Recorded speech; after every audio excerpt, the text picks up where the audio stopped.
on, guys? This is DropThisBox, and I hope all of you guys out there are having a fantastic day today. And I am feeling a little under the weather, but I still wanted to put out this video today so you guys had something to check out on this Tuesday. And today I want to talk about Phineas and Ferb. And Phineas and Ferb was another favorite of mine when I used to watch Disney Channel all the time growing up. And I felt like I could have saved this video for the summer, but I was just super excited to talk about Phineas and Ferb on the channel, so I decided, hey, I might as well just put out this video today so I can give my thoughts on it. And that's exactly what I'm going to be doing. I'm just going to be talking about Phineas and Ferb in itself and what made the show so appealing and why, like the title says itself, why Phineas and Ferb took us on an adventure every summer. So let's get straight into this conversation so we could talk about Phineas and Ferb. So Phineas and Ferb captured what every kid dreams of during summer break: pure, unlimited adventure. The show had its incredible way of making the season feel endless, where every day was an opportunity for something new. Whether it was building a roller coaster, traveling through time, or becoming rock stars, they never wasted a single moment. It was all about using imagination to its fullest, and that idea alone made it feel like we were right there with them. The magic of the show wasn't that it wasn't just about doing wild, impossible things. It was about embracing the excitement of the season. Phineas and Ferb never let boredom set in, and that's exactly what summer felt like as a kid. Even if we weren't building a spaceship in our backyard, the show encouraged us to go outside, create, and make the most of our own free time. That's why it resonated so much. And every episode was a fresh adventure, and that variety kept things from ever feeling stale. One day they were hosting a jousting tournament, and the next they were surfing tidal waves. It made summer feel like it had infinite possibilities, where you could reinvent yourself every morning. The show really played into that childhood sense of wonder, where anything felt possible with enough creativity and motivation. That's part of what made Phineas and Ferb so fun to watch. Even if your own summer wasn't as eventful, tuning in felt like stepping into an adventure of your own. It captured that youthful excitement of having an entire break ahead of you, filled with endless possibilities, and every episode reminded us that summer wasn't just a season, it was a mindset. A big part of what made Phineas and Ferb's adventure so enjoyable was their dynamic as brothers. Phineas was a talkative, idea-driven one, while Ferb was the quiet but equally brilliant engineer who made those ideas come to life. They balanced each other out perfectly, and their teamwork made every wild invention feel not only possible, but also effortless. The show really leaned into the idea that the best summer memories come from the people you spend them with. Their bond was unshakable, and no matter how ridiculous their projects were, they always supported each other. It wasn't about competing or proving anything, it was just about having fun together. That's something a lot of sibling relationships could relate to, even if they weren't building skyscrapers in their backyard. Their dynamic also stood up because of how positive it was, because unlike a lot of shows that focus on sibling rivalry, Phineas and Ferb were never at odds. They had this unspoken understanding where Ferb didn't need to say much, but he was always right there, ready to make things happen. It sent a great message about working together and making dreams a reality, which fit perfectly with the theme of the adventure. Plus, their ability to collaborate without hesitation made their inventions even more impressive. It wasn't just about having a crazy idea, it was about seeing it through to the end.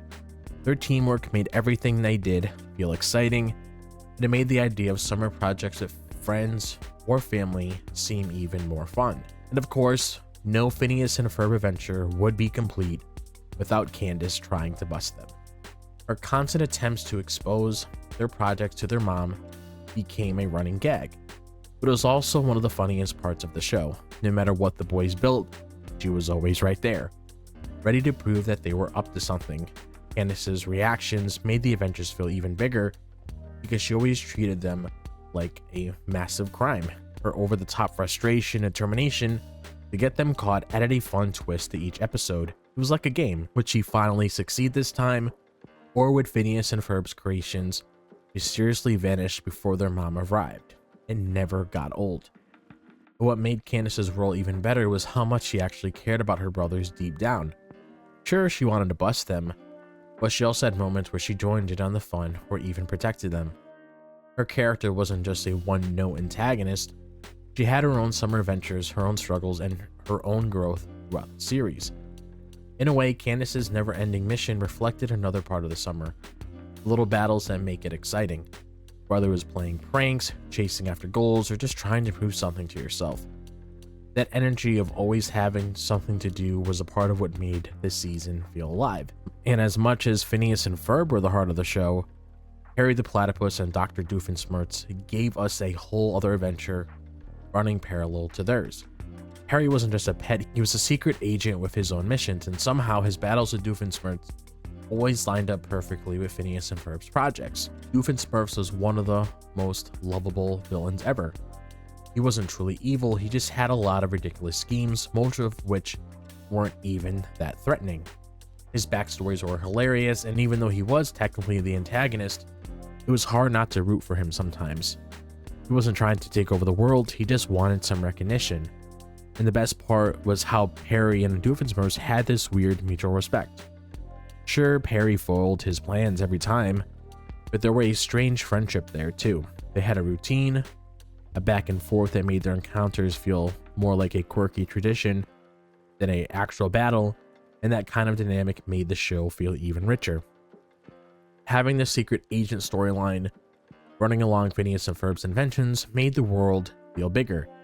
It added another layer of adventure, making it feel like there was always something happening, even beyond what the main characters were doing. It was another reminder that summer was full of surprises. And even years later, Phineas and Ferb still holds up as one of the best animated shows. It wasn't just about the wild inventions, it was about the feeling it gave us. Every episode was a reminder of what it was like to be a kid on summer break, where the biggest challenge was figuring out how to make the most of the day. The humor, the creativity, and the sheer energy of the show made it special. It didn't talk down to kids, and it had plenty of clever jokes that adults could enjoy too. That's why it remained such a beloved show.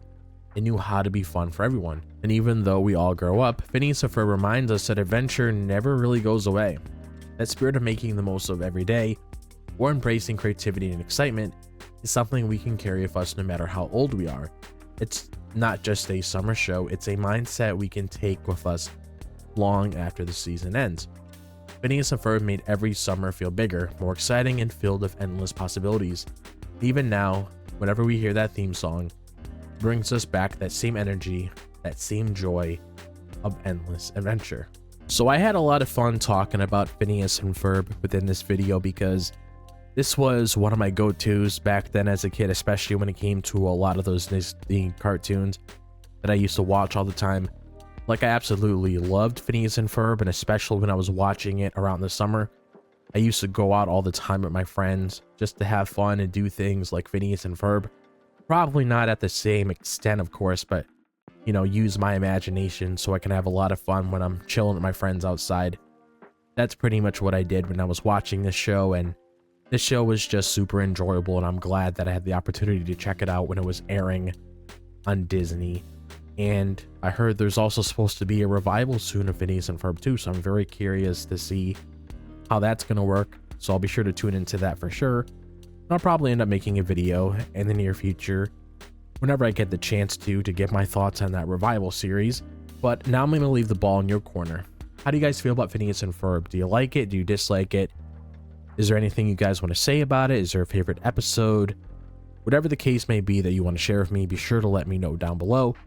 If you guys enjoy the content, as always, be sure to like and subscribe. I would really appreciate it. Be sure to follow me on my social media when it comes to my X, Instagram, TikTok, and Facebook. All the links to those are located in the description below. Be sure to click on that bell for notifications so you guys are notified whenever I'm dropping a video on the channel. But other than that, I hope all of you guys are having a fantastic day, wherever the day may be, if it's the daytime, the nighttime, or the evening. And I'll see you guys in the next video. As always, peace out.